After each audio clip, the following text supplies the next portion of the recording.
Yeah, decent.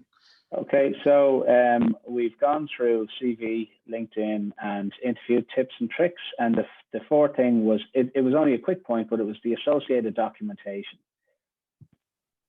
Yeah, I think just preparation is key, really. I think there hasn't been any jobs that I've recruited for recently where we don't need some level of documentation. Obviously, if you're a contractor, you know, you need your passport, you need your limited company stuff, you need your insurances, you need everything in place. And the same goes with, like, if you're a contractor working via an umbrella, you need all those details. I think most companies will want some kind of reference checks as well. You know, two years is fairly standard. Some companies want as far back as 5.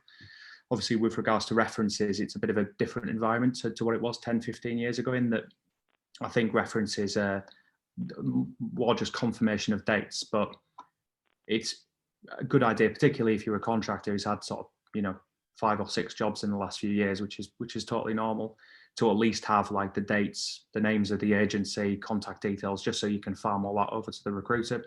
They can, you know, send out their emails checking all the dates. But again, preparation, just making sure you have all that documentation in place. I think references are probably the most time consuming one, but you only really need to do it once and then add a reference every time you have a new job.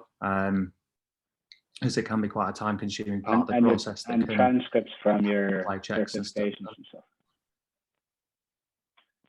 Yeah, any transcripts that you got from certifications, you know, any educational proof that you've got, you know, if you've got a relevant master's or bachelor's or PhD or whatever, you know, you'll often have those things lying around in different folders in different places in your house or your study or your attic or whatever. But just making sure that you've got like scanned copies just in one document. Again, you only need to do it once. So just collate all information, stick it in a folder. You can forget about it until you're, you know, next looking for a job, right? But just having it all down in one place. You know, I've had situations before where people have had to go digging around in cardboard boxes in the attic looking for particular certificates or whatever, just because it happened to be, you know, a requirement of a particular job. So yeah, just, you're going to need a certain level of them for a lot of the jobs that you go for. So why not stick them all in one place so you can get back to them?